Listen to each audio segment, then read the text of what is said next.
Krishna, Hare Krishna, Krishna Krishna, Hare Hare, Hare Rama, Hare Rama, Rama Rama, Hare Hare.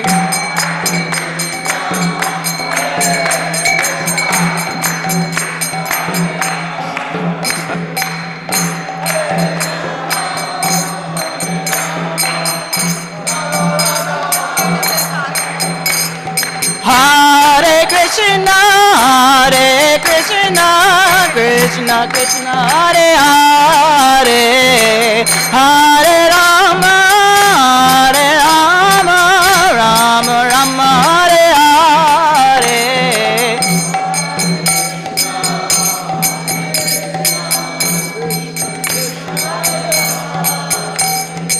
Krishna Krishna, Hare Hare,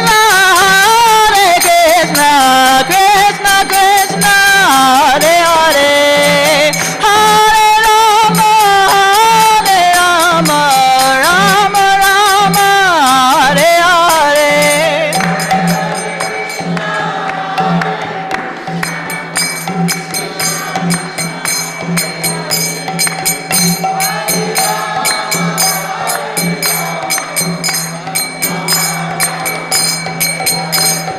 Hare Krishna, Hare Krishna, Krishna Krishna, Hare Hare, Hare Rama, Hare Rama, Rama Rama, Hare Hare.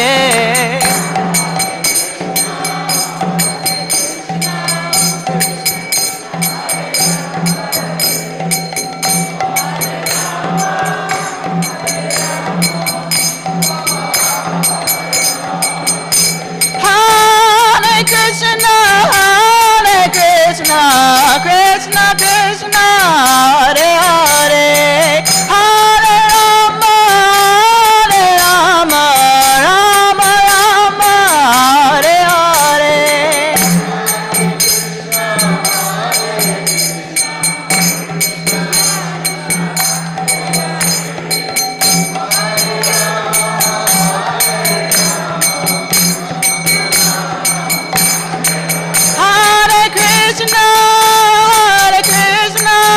Krishna, Krishna, Hare Hare, Hare Rama, Hare Rama, Rama Rama, Hare Hare.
Jaya Om Vishnu Pada Parhamsa Parvikcharya Ashtatara Sata Shri Srimad A.C. Bhaktivedanta Swami Srila Prabhupada Ki Jai.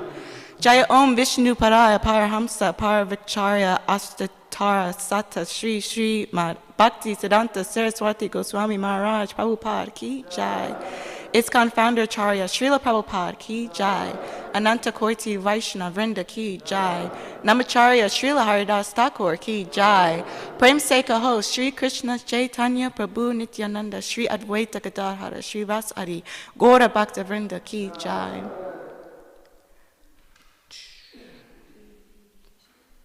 Shri Shri Radha Krishna Gopa Gopinath Shamakun Radha Kun Giri Govardhan Ki Jai. Shri Vrindavan Dham Ki Jai. Shri Mayapur Dham Ki Jai. Gangamai Ki Jai. Yamuna Mai Ki Jai. Gangamai Ki Jai. Bhakti Devi Ki Jai. Tosi Devi Ki Jai. Shri Hari Nam Sankirtan Ki Jai. Samaveta Bhakta Vrinda Ki Jai. Nitai Gora Premanande. Hari Hari Bol. All glories to the assembled devotees, Hare Krishna. All glories to the assembled devotees, Hare Krishna. All glories to the assembled devotees, Hare Krishna. All glories to Sri Guru and Sri Gauranga. All glories to Srila Prabhupada.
Let's go.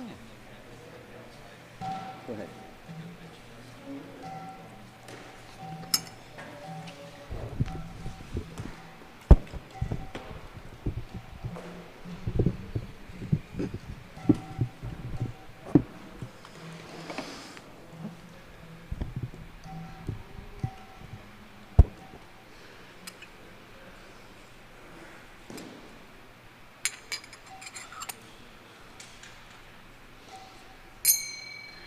Jaya Radha Madhava Kunja Vihari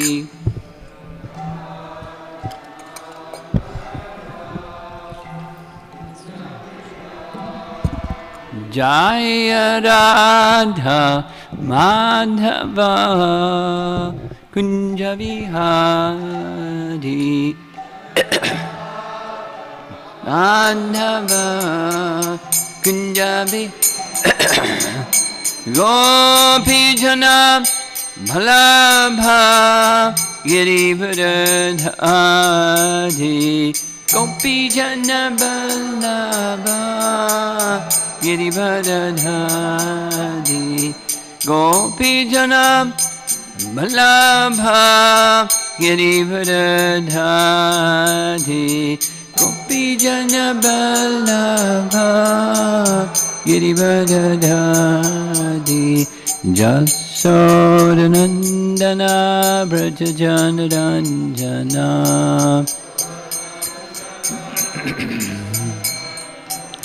Jasodanandana Brajajanaranjana Jamunatiravanachadi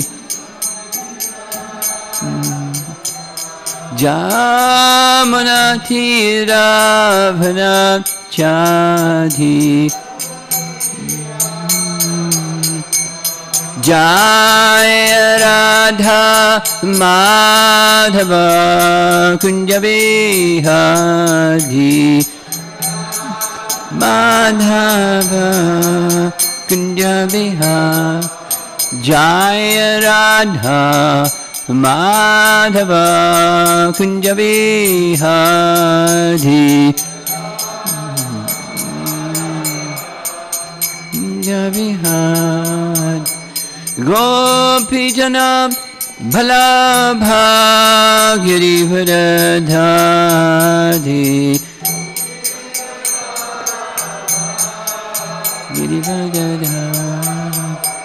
Gopijana Bhalabha Girivardhadi Girivardhadi Jasodanandana Brajajanaranjana Jasodanandana Brajajanaranjana Jamunatira Vanachadi Jamunatira Vanachadi Jaya Radha Madhava Kunjabihari Madhava Kunjabihari Jaya Radha Madhava Kunjabihari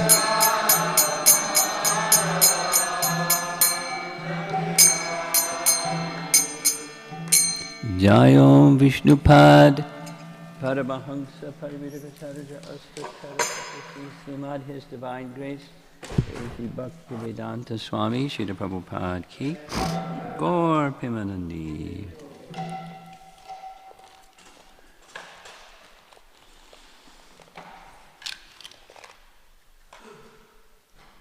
Vatsal, there's an extra book. I brought my own. You want a copy? Bring it to him. Somebody? Just sit there, that's fine. He'll take care of it. Give the book to Vatsal.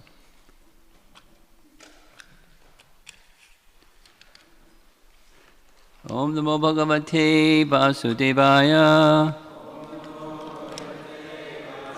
Om Namo Bhagavate Vasudevaya.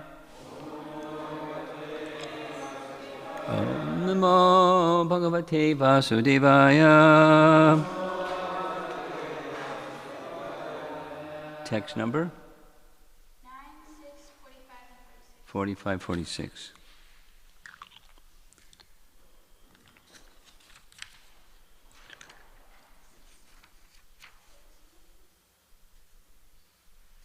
Is that right?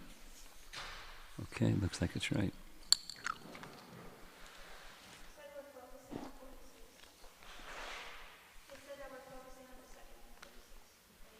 Second one.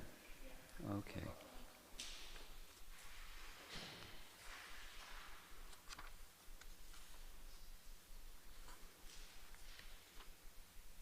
All right. So we'll chant together or responsively. Text 46, 9, 6, 46.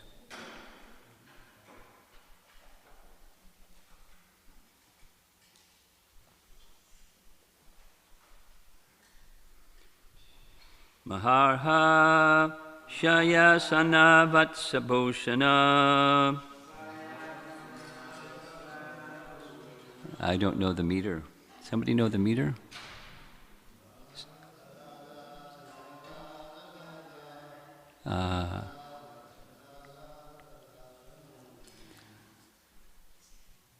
That's pretty good. Maharha Swasyasana Vatsabhoshana. Snananulepabhya Vaharamalakai. Svalankrita Stri Purushesha Nityada.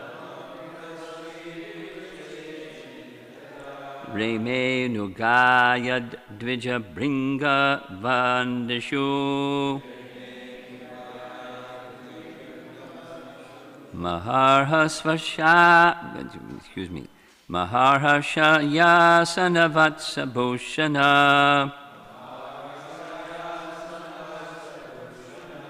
Svananulepabhya Vaharamalakai. Svalankrita Stri Purushesha Nityada.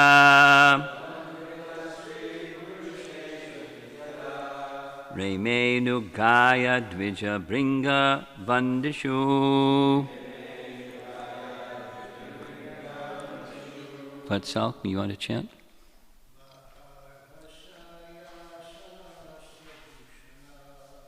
Maharhasana Vatsabhoshana.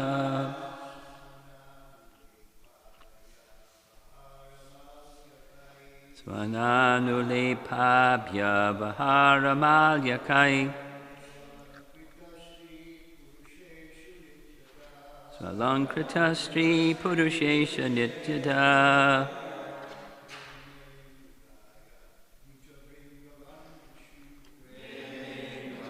Krishna Kripa.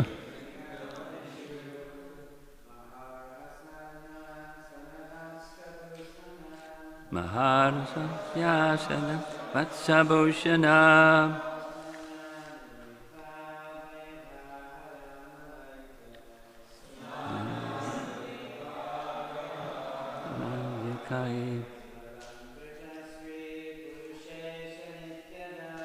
Svalankrita Stri Purushesha Nityada.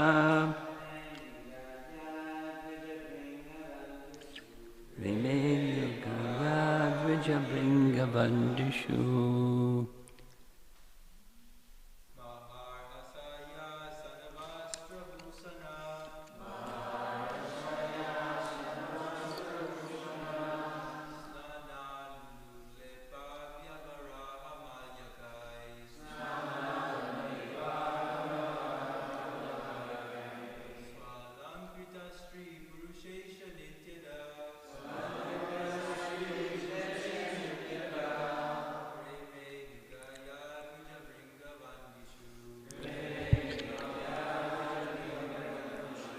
Kalpataru Mataji, can you chant, please?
I'm going to skip the word for word and go to the translation.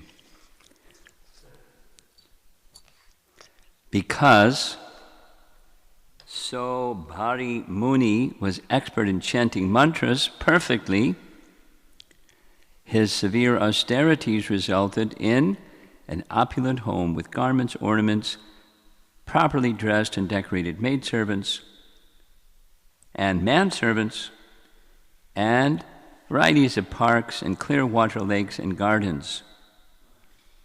In the gardens, fragrant with varieties of flowers, varieties of flowers, birds chirped and bees hummed, surrounded by professional singers. Sobhari Muni's home was amply provided with valuable beds, seats, ornaments, and arrangements for bathing, and there were varieties of sandalwood, creams, flower garlands, and palatable dishes. Thus, surrounded by opulent paraphernalia, the Muni engaged in family affairs with his numerous wives. 50 of them, in fact. Purport by Srila Prabhupada. Sobhari Rishi was a great yogi.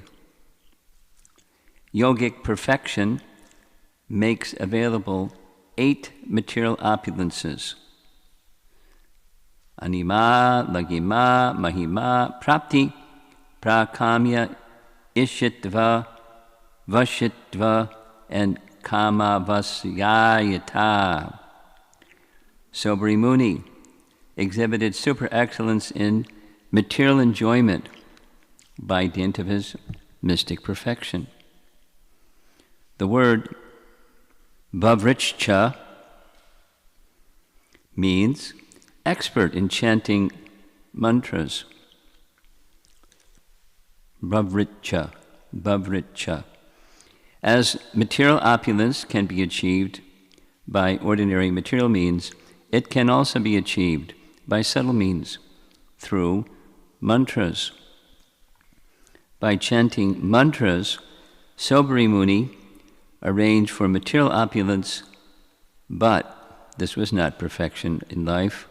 As will be seen, Sobhari Muni became very dissatisfied with material opulence and thus left everything and re-entered the forest in the Vanaprastha order and achieved final success. Those who are not Atma Tattvavit, who do not know the spiritual value of life, can be satisfied with external material opulences, but those who are Atma Tattvavit are not inspired by material opulence. This is the instruction we can derive from the life and activities of Sobhari Muni.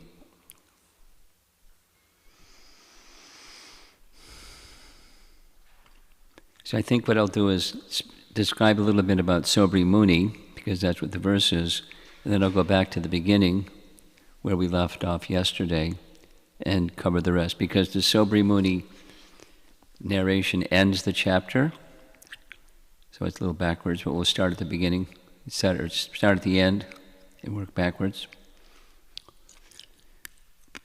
Sobhari Muni was a Muni, or a personality, during the time of Krishna's pastimes, or just prior to Krishna's pastimes. Actually, I'll take it back. It was some substantial period of time.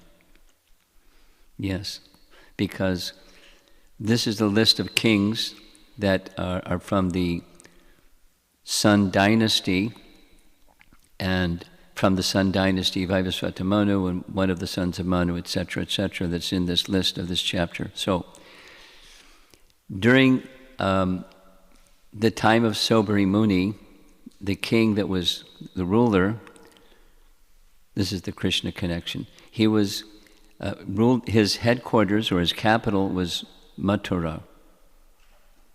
It's not stated here, but he was Mandata, was in Mathura. The reason we know that is because Scripture tells us, but also Sobri Muni, during the time of King Mandata, was engaged in austerities in the river Jamuna. So the austerities that he was engaged in the river Jamuna, was what one does during this particular yuga. What one does, the means of perfection during such a yuga is meditation, right? Jayate. So he's engaged in meditation. He was engaged in meditation in a very interesting way. Something that other yogis would also do, or not just yogis. Sometimes the prachetas, for example, they also did their meditation underwater. When you're doing meditation underwater, there's no cheating. You suspend the life air, and if you don't, you drown. So Sobri Muni was doing meditation underwater. And as he was engaged in meditation underwater, he saw two fish, a male and female, enjoying together, and his mind became agitated. And when his mind became agitated, sometimes it happens, it happened with Sobri Muni, because he wasn't bhakta, didn't have shelter other than his meditation and his austerities, etc. So he developed material desires. Specifically, he wanted male-female union. So what did he do? He got out of the lake, got out of the river Jamuna. He went to the king, Mandata. And when he went to King Mandata, he didn't look so good. He'd been underwater for a long time, and he was skinny, and his handsome features were taken away by his austerities. So when he came to the king, the Brahmana, Sobri Muni, was received very respectfully, although Sobri Muni looked a little strange.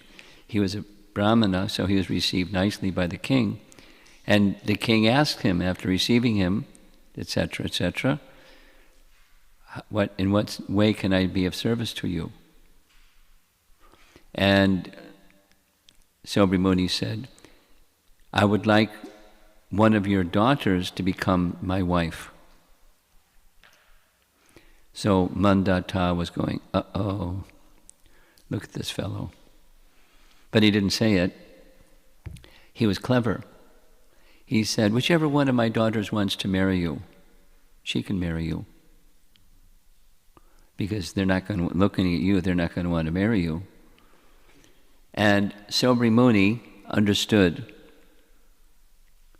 He's like, there are social nuances where someone doesn't speak straightforwardly, they speak something else. So what did Sobri Muni do? Using his mystic powers, he transformed himself into a beautiful-looking man. And much to Mandata, all 50 of his daughters wanted to marry him. And so it was. But he was a Brahmana, and what's he going to do to take care of 50 daughters? He can't take his word back. So he used his mystic powers, along with chanting of mantras, to manifest all these opulences. Now, the purpose of his manifesting all these opulences wasn't so elevated. Can anyone think of another example? This is Canto 9. An example in Canto 3? I'm looking for the younger devotees here. Okay.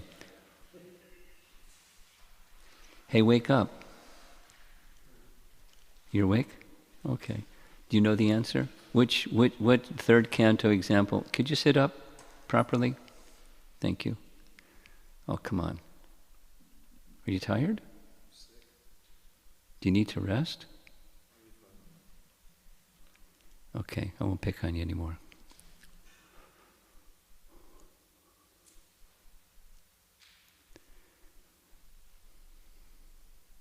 I recommend, before you come to class, get proper rest so that you can be attentive and assimilate and things like that.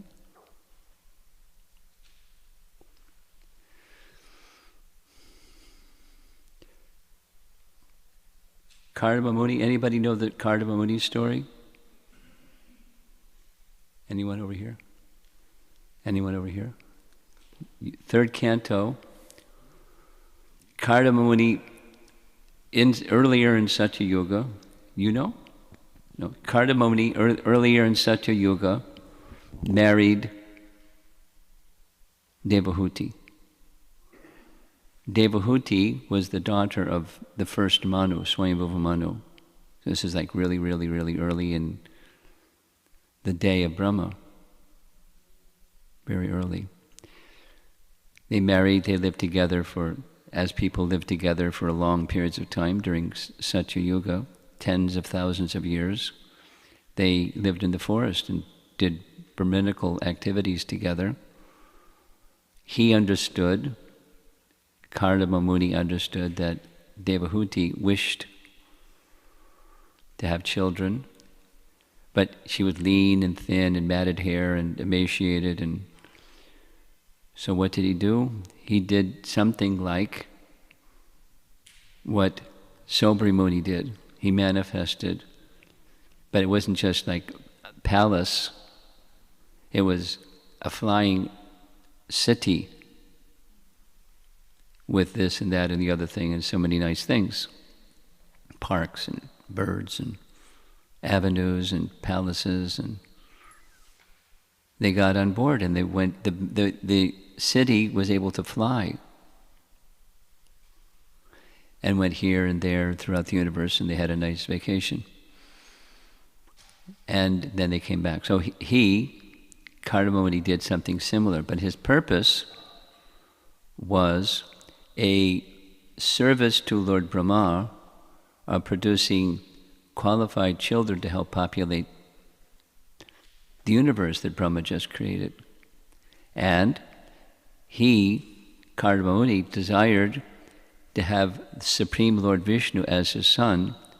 Vishnu came and confirmed, I will become your son, and Devahuti will become your wife.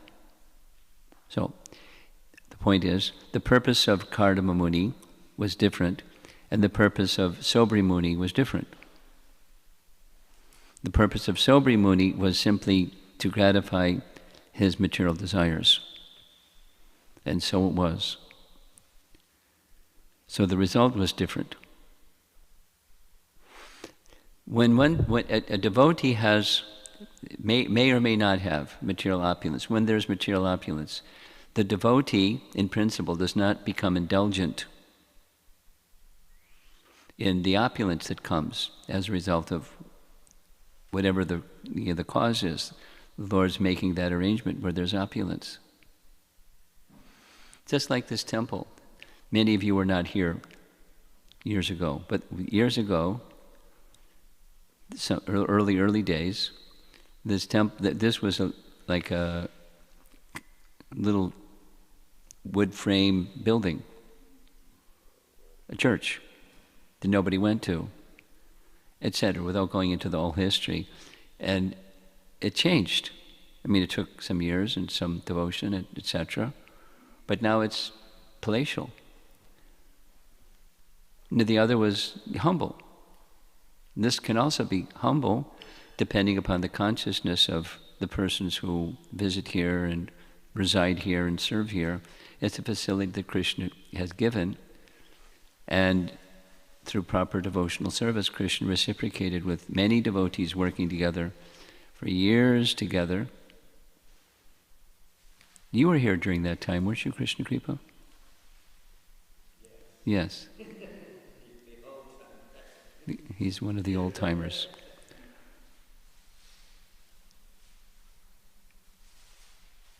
So opulence may manifest And for those, this is a very important teaching, and that's why I'm spending time on it. It's in the purport.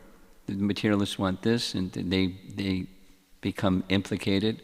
The devotees may have opulence, like Kardamuni, and he doesn't become implicated. The source is the same. Where does the mystic yogi get his power from? Where do the mystic cities come from? From Yogeshwara.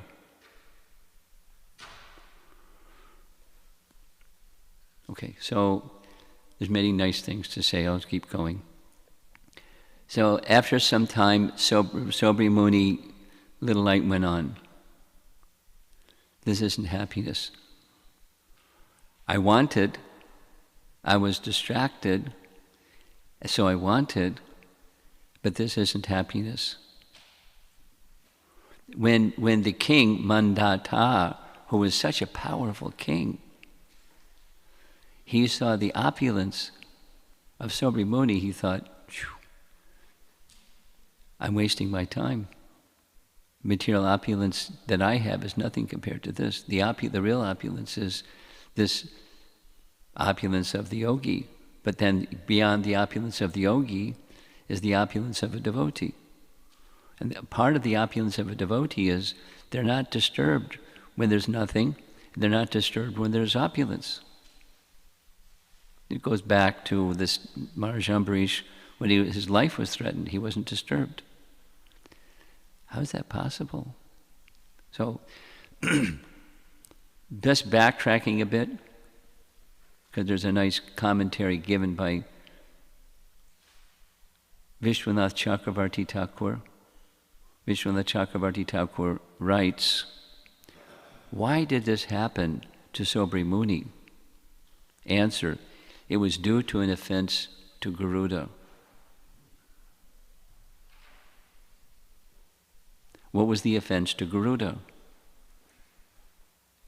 I'll say, because I'm going into storytelling, and I haven't even touched on the beginning part of the chapter yet, and I'm in little anxiety, because I want to tell some more stories. That's educational too, educational stories. So, long ago, there were two sages. And one of them was living in a cottage or hermitage in the Vindhya hills. Ashvashira was his name. And Vedashira, another sage, came along, touring, and saw this beautiful place, and said to Ashvashira, this would be a wonderful place. Would it be all right with you if I set up a cottage somewhere on this mountain, and then we could associate together from time to time? And Ashvashira was envious. This mountain's not big enough for both of us. You're going to have to find another mountain.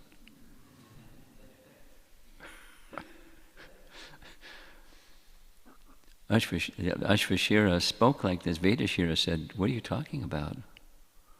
You're a sage. You know that everything is the property of the one who generated it. It's the property of Mahavishnu. It's not yours or mine or anybody's. It's his.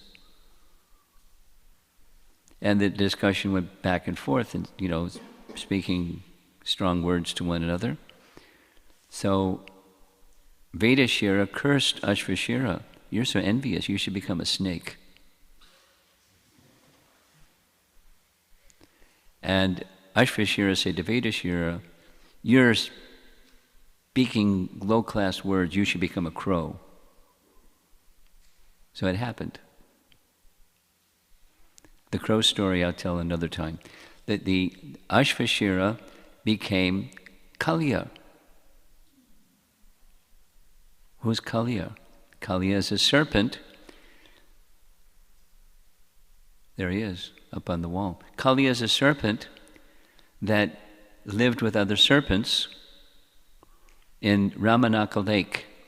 And I don't know exactly where Ramanaka Lake is, but it's said that it's somewhere in the vicinity of Fiji.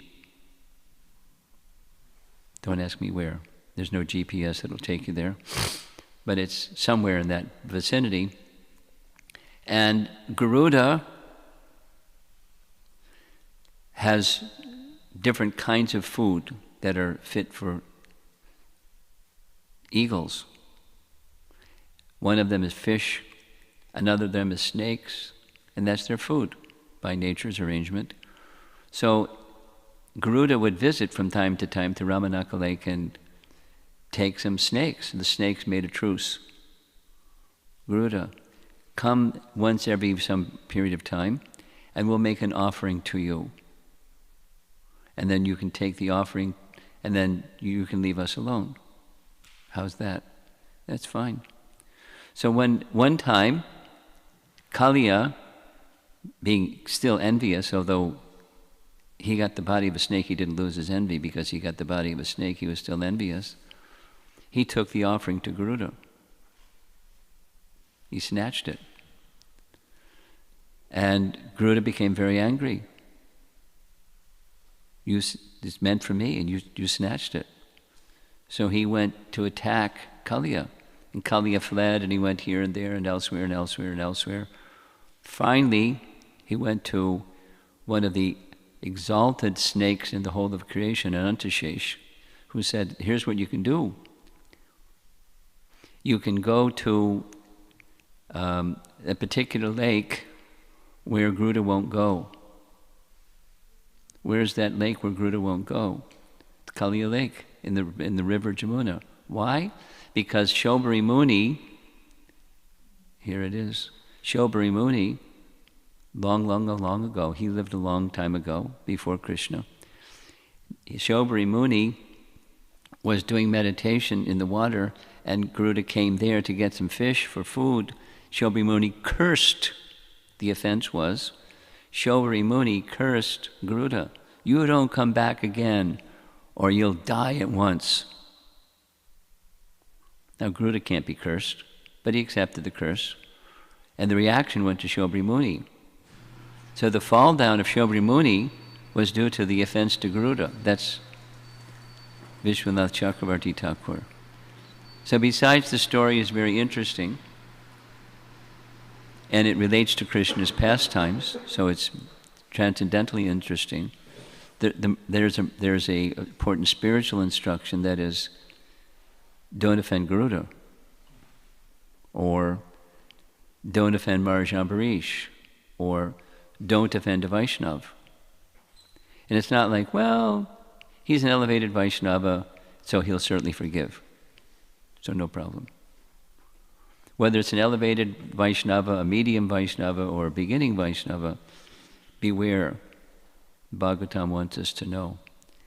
Beware of offense. There's other things to know, but that's an important thing to know. So Shobhari Muni was in this conflicted situation because of offense. And then the chapter ends where a little light went on and says, I could read the verses. He's reflecting on why this happened. And then later, Shukadeva Goswami also reflects on why it happened. Why does one become afflicted with material attraction when one is on the path of spiritual elevation? In Shobhari Muni's case, it wasn't bhakti. With Durvasa Muni's case, it wasn't bhakti. But whether you're a non-devotee, a yogi, or a bhakta, carefully guard against offense, because the result is fall down. And fall down means one becomes again attracted, little by little or very quickly,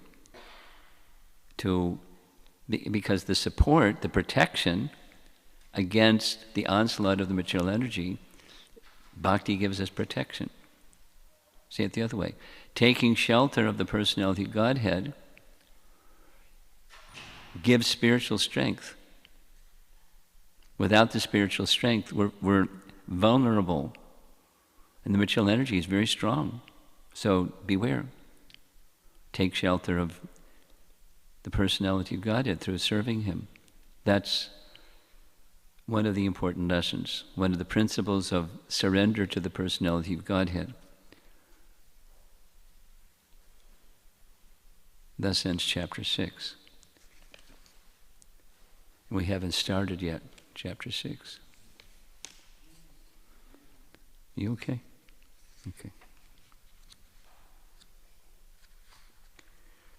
So chapter 6 comes after chapter 5. And chapter 5 ended with Durvasa Muni having enormous appreciation for the exaltedness of Maharaj Ambarish. And he went off to Brahmaloka, and Maharaj Ambarish went off after some time. He divided his kingdom amongst his sons and went off to go further in his absorption in the personality of Godhead, although he was already absorbed. That's where chapter 5 ended. Chapter 6 begins with the sons of Maharaj Ambarish. Ambarish had 3 sons, named Virupa, Ketuman, and Shambhu.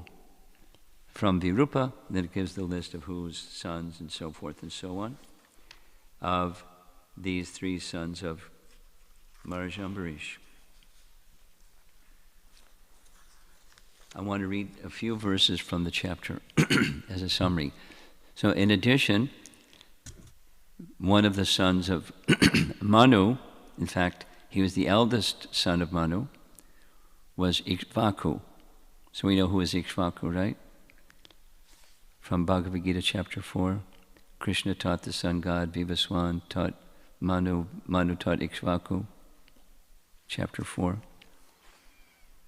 The son of Manu was Iskcon. When Manu was sneezing,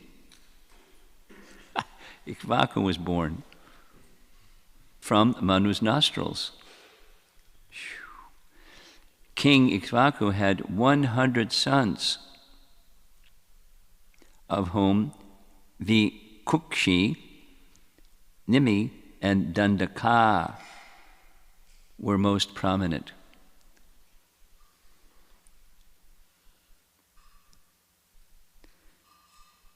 Purport. According to Sridhar Swami, although the Bhagavatam 9.1.11 through 12 has previously included Iskcon among the 10 sons begotten by Manu in his wife Shraddha, this was a generalization. It is here specifically explained that Iskcon was born simply from the sneezing of Manu.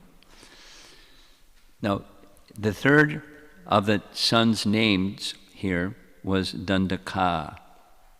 So here's a nice history where it parallels Ramayana. In Ramayana, because Ram appeared in this lineage from the Sun dynasty, and Iskcon was one of his predecessors or earlier acharyas. So Manu was the emperor. He built the city of Ayodhya, and he entrusted the city of Ayodhya to Iskcon. In this way, the Sun dynasty came to earth through Iskcon, starting in Ayodhya.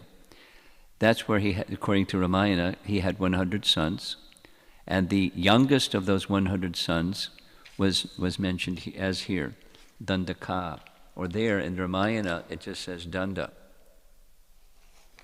So he was given the name Danda because the astrological chart done for him at the time of birth indicated he would be really naughty. And the only way he could be reprimanded was by beating him. So he was given the name Danda.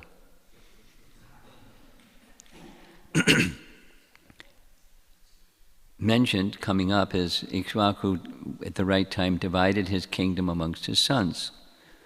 So the son named Danda was given an uninhabitable forested region, kind of like where Aborigines reside and things like that.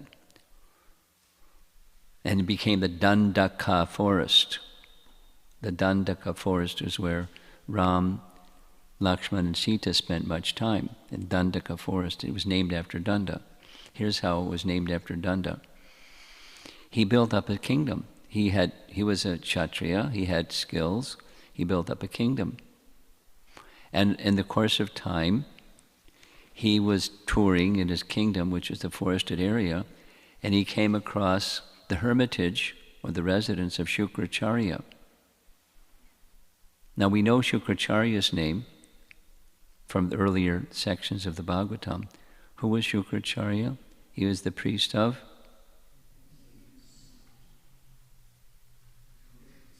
the demons, right? He was the priest of the demons. So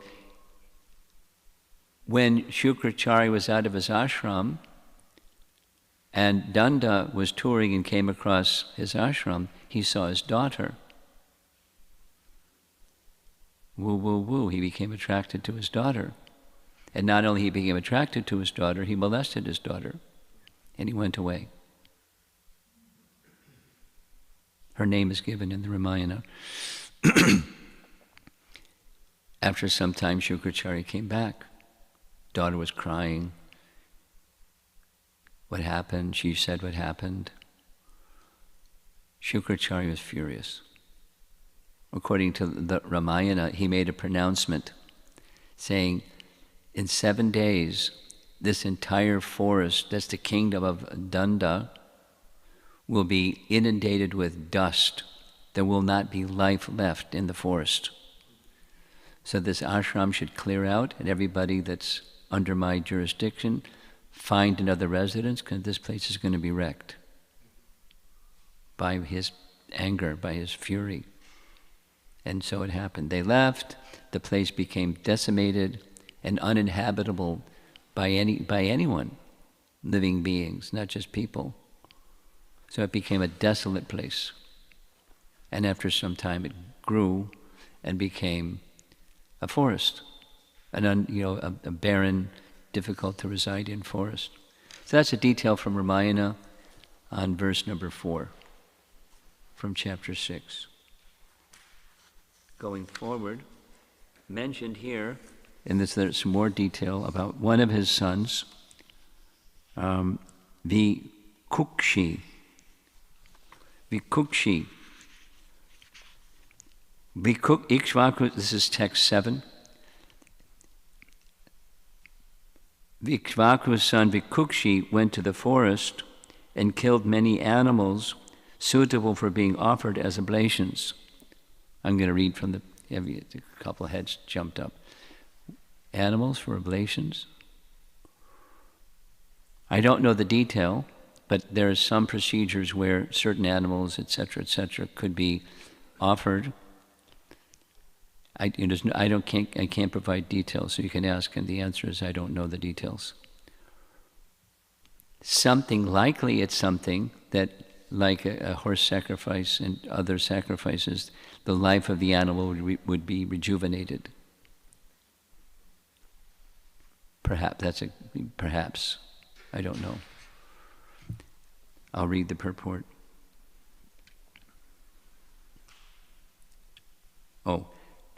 When fatigued and hungry, Vikukshi became forgetful and ate a rabbit that he had killed. Purport.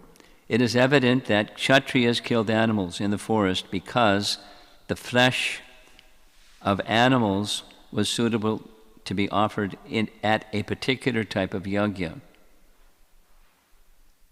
What's the particular? It's a shraddhas.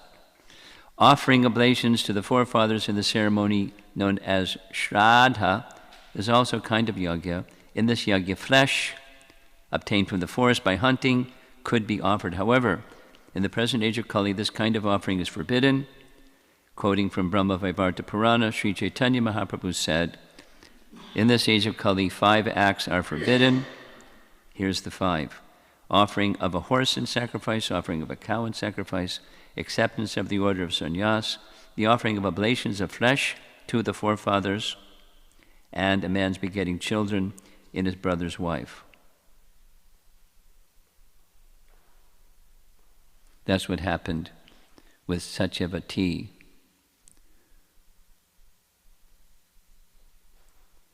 Right? Satyavati.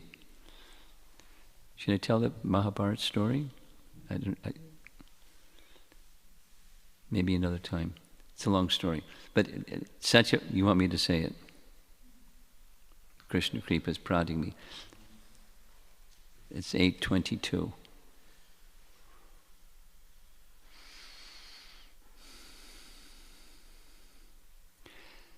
Bhishma became known as Bhishma when he had taken a vow that he would not marry and he would not become king. He was the son of Santanu, the first son of Santanu. And when Santanu wanted to marry Satyavati, the daughter of a fisherman, the fisherman said, "No." "What? I'm the king. I don't want to marry your daughter. And you're a fisherman. Why are you saying no?" "Because my daughter is going to become the mother of a king. And Santanu, you already have a son, and the son would become the next king."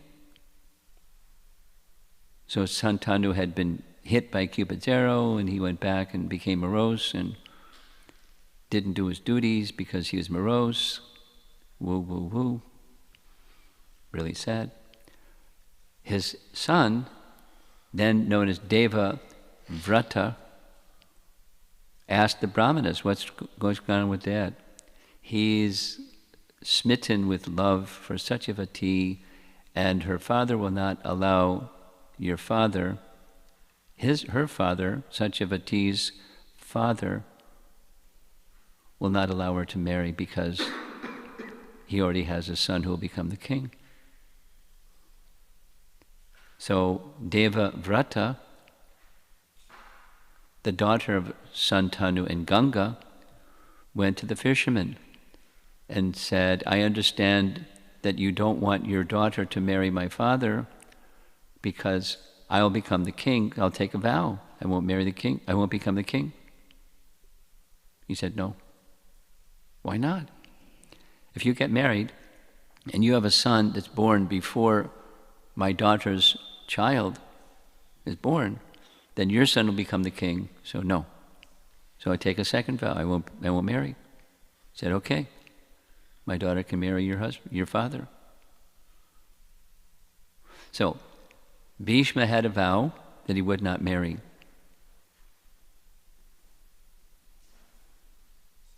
Satyavati married Santanu. 2 sons were born, and the father died before there was an establishment of the next king. The next king, the eldest of the 2 brothers, sons of Santanu and Satyavati, the eldest of the 2 brothers died his name was Chitrangada. And Chitrangada was killed during a battle with a Gandharva of the same name. He said, "You're upstart, what's your Chitrangada? Let's fight." And he was killed.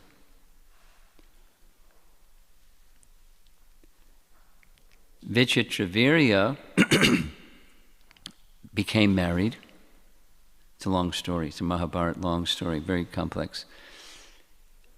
The elder brother, in the absence of the father, made a marriage arrangement for his younger brother, because the older brother acts like the father in the absence of the father.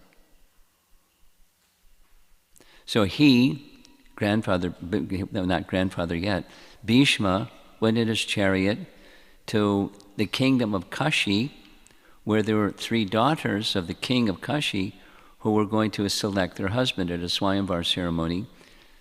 Bhishma showed up.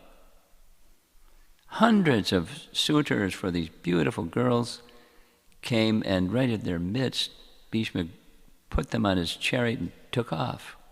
Big battle, big battle, big battle. Bhishma defeated them all. Even Shalva,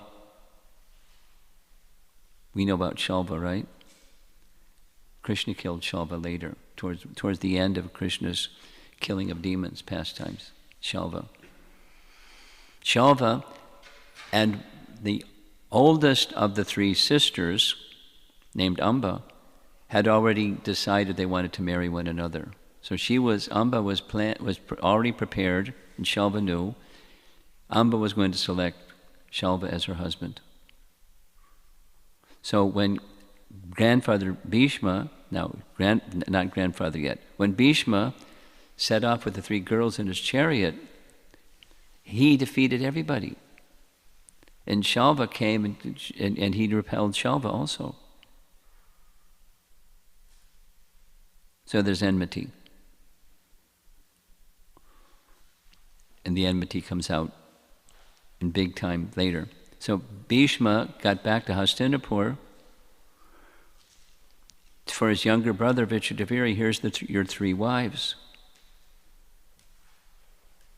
And Amba, in a private conversation, said to Bhishma, I've given my heart to Shalva.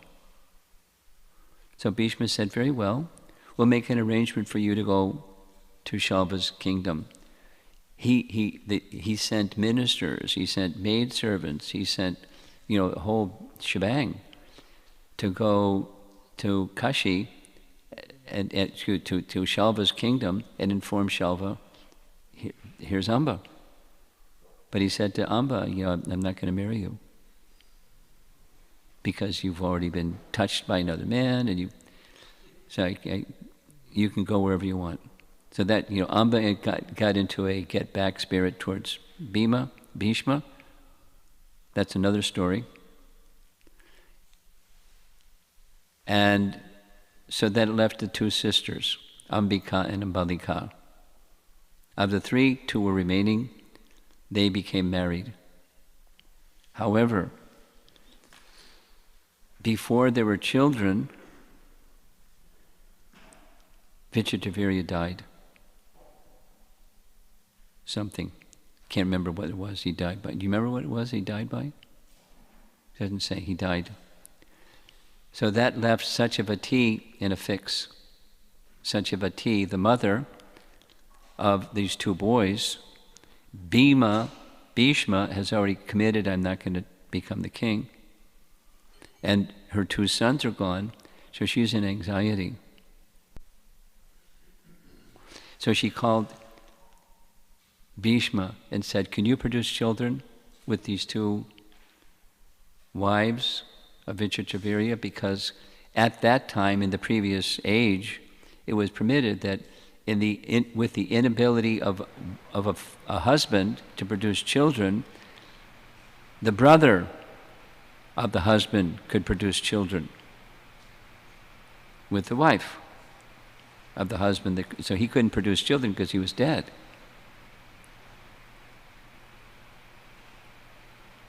So Bhishma said, sorry, I made a vow. What to do? There has to be a king. There has to be a successor to the throne. And Bhishma said, long ago you told me a secret. And the secret was, before you married my father, Shantanu, you were also the mother of Vyasadeva. You also have another son, so called Vyasadeva.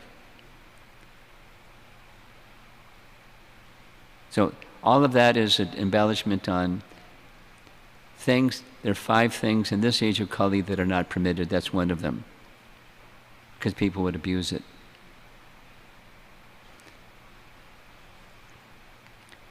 One of the other 5 things that's mentioned is don't take sannyas, and that's discussed in detail in relation to Chaitanya Mahaprabhu accepting sannyas.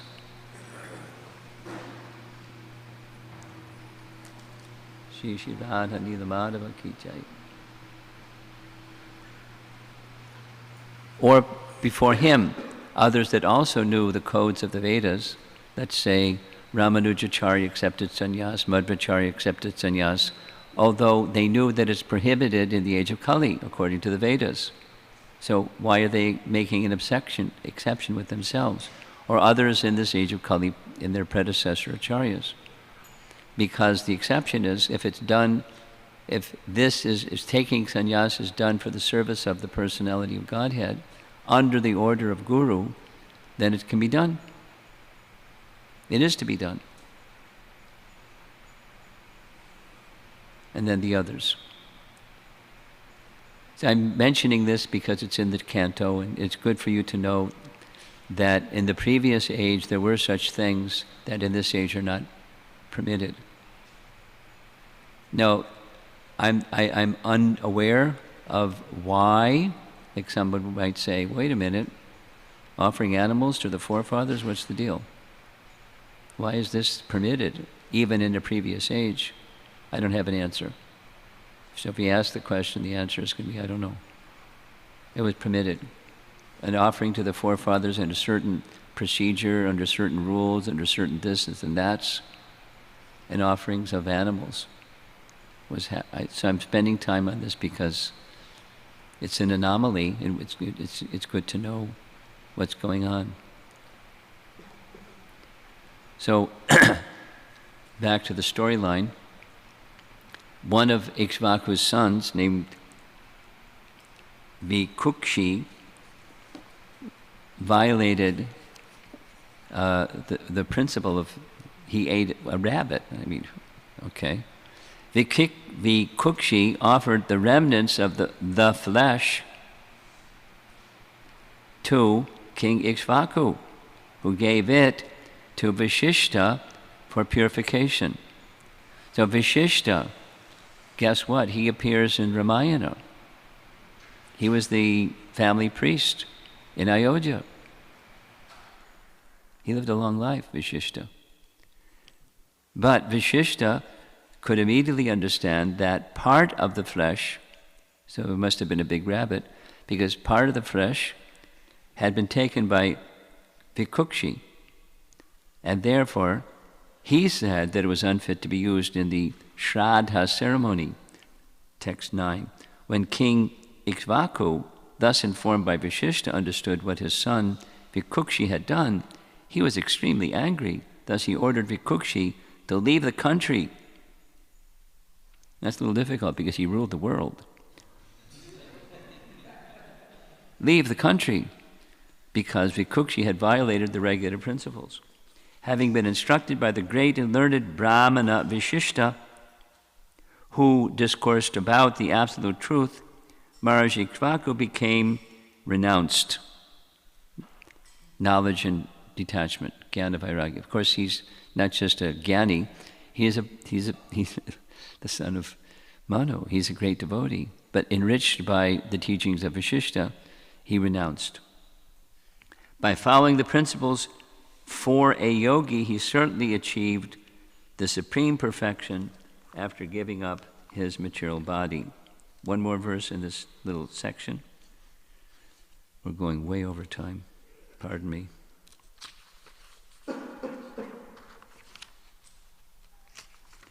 Text 11. After his father's disappearance, Vikukshi returned to the country and thus became the king, ruling the planet Earth and performing various sacrifices to satisfy the Supreme Personality of Godhead.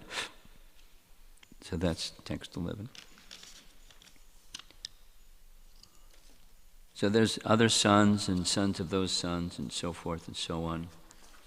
And I'm going to skip some of that, and we're going to like to go to verse number 25.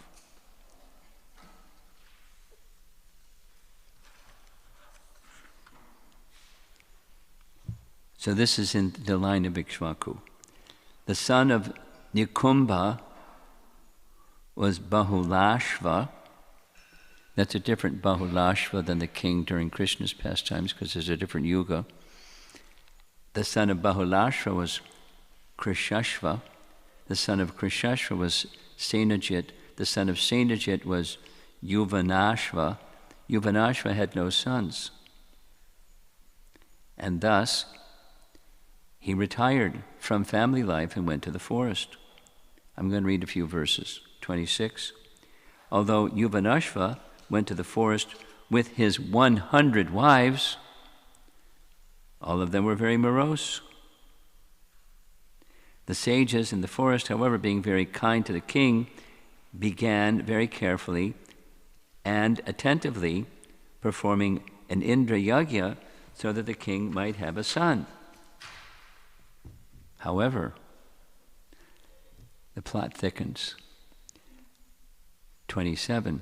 Being thirsty one night, the king entered the arena of sacrifice, and when he saw all the brahmanas lying down, that's resting, he personally drank the sanctified water that was meant to be drunk by his wife. Uh-oh. When the brahmanas got up from bed and saw the water pot empty, they inquired who had done this work of drinking the water meant for begetting a child. When the brahmanas came to understand that the king, inspired by the supreme controller, had drunk the water, they all exclaimed, "Alas! The power of providence is real power. No one can counteract the power of the Supreme." In this way they offered their respectful obeisances unto the Lord. Thereafter, in due course of time, listen to this, a son with all good symptoms of a powerful king came forth from the lower right side of King Yuvanashva's abdomen. Yikes. Mama Yuvanashva. Because the power of the brahmanas